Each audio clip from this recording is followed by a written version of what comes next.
quick breather there. We're still talking about real estate and physical planning. And one of the things that has come out today in the show has been, what are our roles and what can we do, but also financing some of these things. We've also talked about the role of the central government, the role of the local government, and the participation of everyone here. Now, let's I'll start with you, Doctor. The issue of us having, for example, mortgages and housing, institutions, and we've been in the break talking about how countries like the United States have made it a law that you cannot just construct a house anyhow on your own. We have institutions in place that do the construction and the planning, and then you do that, paying and staying in that house. Do you think that is a policy we can apply to here in Uganda? Yeah, I think it's possible. Let's take an example. We have National Housing and Construction Corporation within the state. And it was started by government many years back. We have just been discussing that assuming there were 10 such corporations, and they don't need necessarily to be government. They can be private. Just as we have private real estate developers, but what we see in the country currently, I don't know how to categorize them. They are just meager. We are yet to see many of the Ruboa type. Even the Ruboa type is what? Is meager. We are yet to see many of those type who are looking at the lower category of our people. So it's possible, because one of the challenges the physical planning sector faces in this country is that each and every person is free to construct the house the way he wants, the design he wants, the height he wants,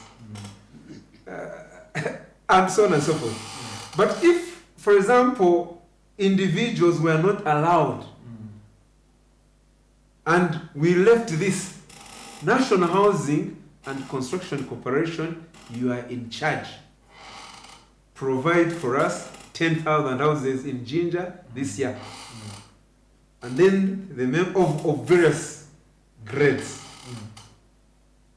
And then the city residents can participate through various mortgage platforms.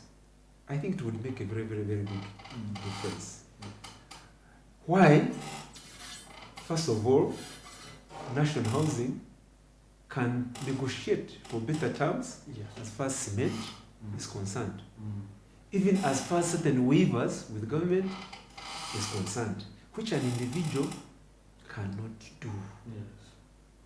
There are quite so many benefits associated with that mass construction of houses, which we don't have here yet. National Housing and Construction Corporation wouldn't put up houses in a disorderly manner, which don't have access. So it's a direction we need to look at critically. That can we look at why, for example, National Housing and Construction Corporation was created? Can we revamp it? Can we support the private sector as far as that line is concerned? And then we'll be able to see a change. Sure. And I think even the problems we're having with land evictions and so on, some of those will be solved. Yes, sorted out. I mean, if I can just add what the doctor is saying, even the value chain, the selling process of these houses, you will not see now the so-called brokers who are mushrooming in every corner.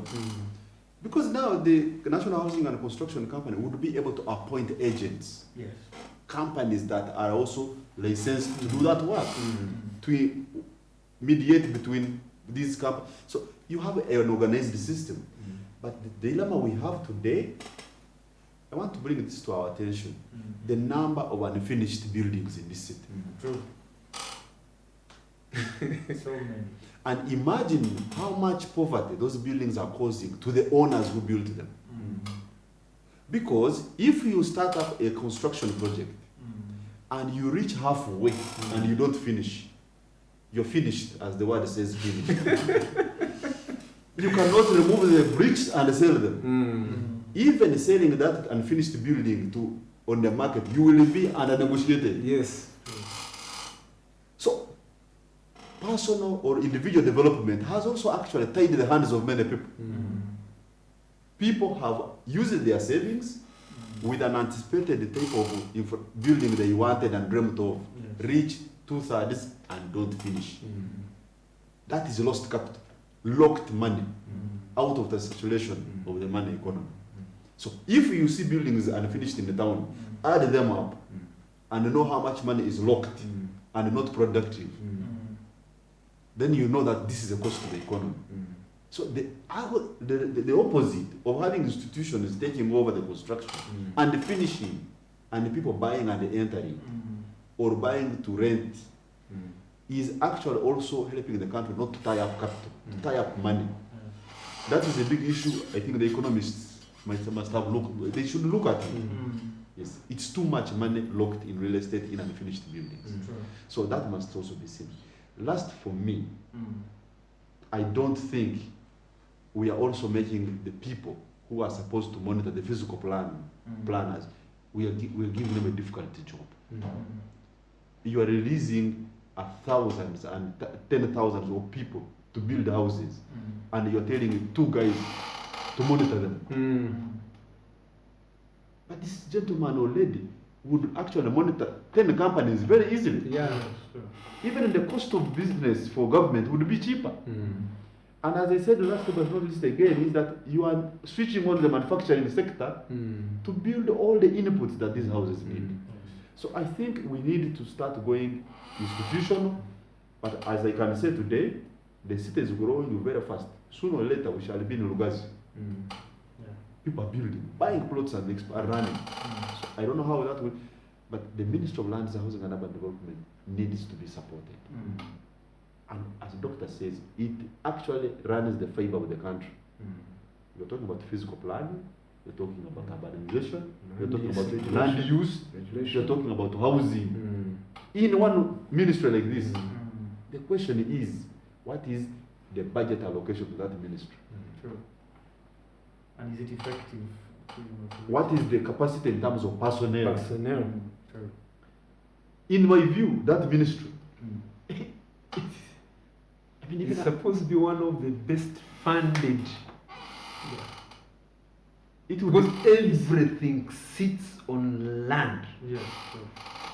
So the moment it is crying, the whole country cries. That ministry.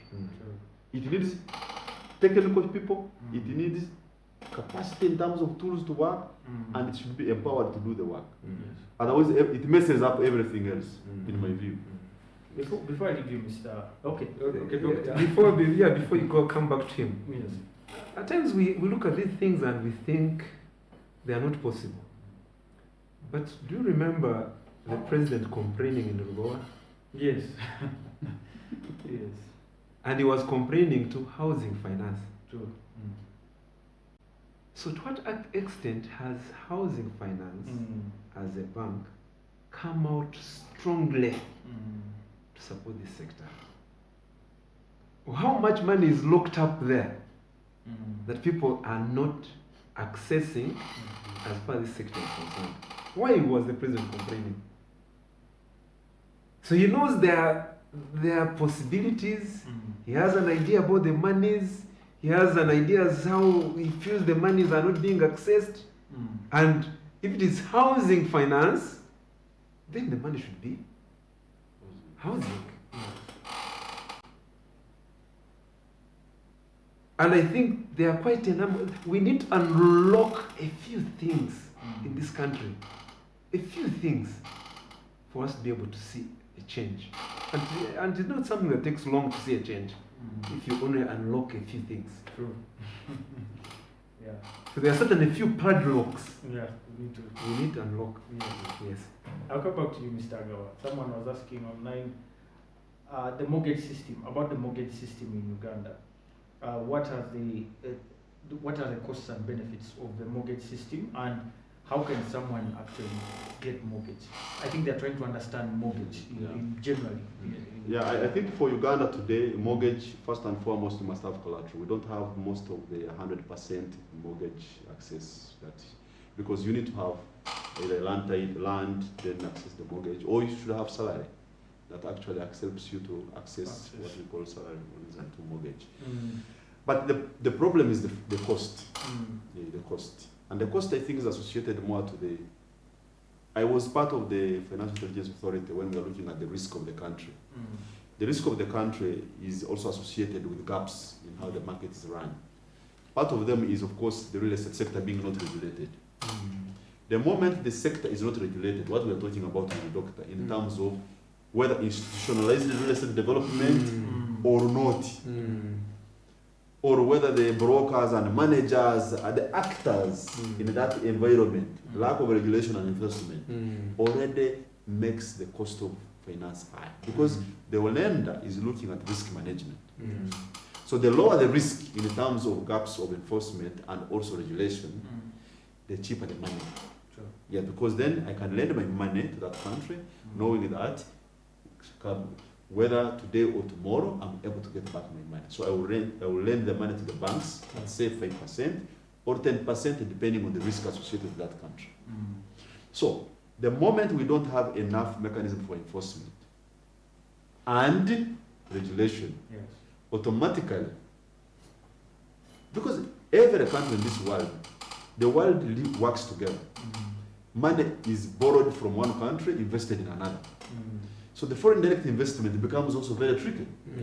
Yes, if I go and put up a building in Kampala or an estate of 1,000 houses, which actually I'm supposed to get my money back in 30 years. But if the land tenure system turns to be bad, the court case can end up along the way. Yes, along the way. Yes. 20 years to get in court. Because the enforcement is not as superb. No one will bring that money. If they are able to attempt to bring it, they will bring it at a very high cost. So housing finance banks, when they are trying to go and source money from different countries, those are the discussions they are having. So you find them trying, that's why, for example, housing finance bank had to go into deposit taking. In principle, before it was not a deposit taking, it was not a commercial bank. Originally. But now it had to go and collect the money from the people. But in principle, it should have been going to look for long-term financing from big financial institutions. But because of the risks associated with the enforcement, the regulations, disorderliness, that's what we're talking about. Land tenure systems, those make investors fear to come in, and then the cost of housing is high. So for people who want to acquire mortgages, you need to do your math very well. Don't take a loan without doing the math. The point is your salary. Is if you're a salaried person and you're taking a mortgage for 20 years, in case along the way you don't, or you become unemployed, what's the fallback position? Yes. So government people, you see, the ones who are more guaranteed are more into this than us private sector or those people, because the uncertainty is high. The other thing which I would suggest is that don't take a mortgage for a house now to just sleep in. Unless you have a stable job that is guaranteed by your employer, by the government or these multinational organizations. Get a mortgage, build a building that is generating cash flow, so that you use that to pay. And probably, if the math does not work up, you can supplement. And you pay one building, then you wait. Then you start another one at a time. But if you do too much, you get locked in. And then the issue is penalties start building up and so forth. So the mortgage calculator is there. But of course, mortgage calculator may not be enough. You need also to think about how your money you're making it and so forth. So we encourage that, but the future should be that the mortgage industry should be vibrant. Because no one, or apart from people who have made it in business and so forth, pull out a check and go and build a house in one day and over 6 months and finish it. The rest need a mortgage facility to progressively build and go up. True. As we wind up, I want to, Doctor, there's a question here. I think someone was following and said it's called Sally. Many real estate projects have been implemented at the cost of environmental degradation. Hills graded, swamp areas are filled with soil, etc. Is there a plan to guide on this and prevent such? I think he's asking about how we can prevent some of these. Yes, Doctor. It goes back to what we have already talked about. Enforcement of existing plans and regulations. You talked about somewhere in Rosira,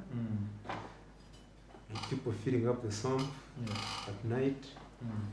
It's because they already know that it is illegal. So I don't know how to answer that question. But the truth is, if we respected the law the way it is, we respected the physical development plans the way they are. If a physical plan has reserved a certain area as green, it should remain green. If it has said so many meters away from the wetland, it should be so many meters away from the wetland and be enforced the way it has been stated. Yes. Again, we are running out of time, but I don't want, there are so many questions. But again to you, Mr. Gava, someone is asking, what makes foreigners think that it's easy to start real estate in Uganda than the locals? I don't know where you got this. You know, that is the source of capital. Yes, people in other countries, I can tell you, they have 2% interest rates. So when they come here, they know that here there's an opportunity, especially short term. They will get 2%, come and invest here, and sell their apartment. They can actually triple or quadruple their profit in a short term. So it's a risk nature of people investing, because where there is confusion, actually there is also some success sometimes. Yes. And finally, in just 30 seconds, Mr. Vincent, there is someone asking about how they can run a real estate business effectively in terms of capital investment, administration, and sustainability. My view there, start small. Start small. As I said, start in Mbale, buy a plot of land for 500,000 shillings. Wait it grows, go back. If you start a business, again, it's the same principle. Yes. Let us not have the attitude of starting big. Yes. The moment we start big without calculating, even when a kid wants to walk before they grow, there is a possibility that you get an injury. True. Well, thank you very much, gentlemen. Yes. It was very nice having you, Doctor. Nice. It was nice being here. Thank you. Yes. Thank you so much, Mr. We appreciate SMART24 for inviting us. Thank you. Ladies and gentlemen, there you have it. That was it from us here. Yeah, we've been talking about the real estate industry and some of the policies that are influencing this, and I hope you've learned something. I hope people whom, of course, these policies are pertaining to have actually taken in something as well. This is SMART24 TV. I'll catch you same time, same place next week. Bye for now.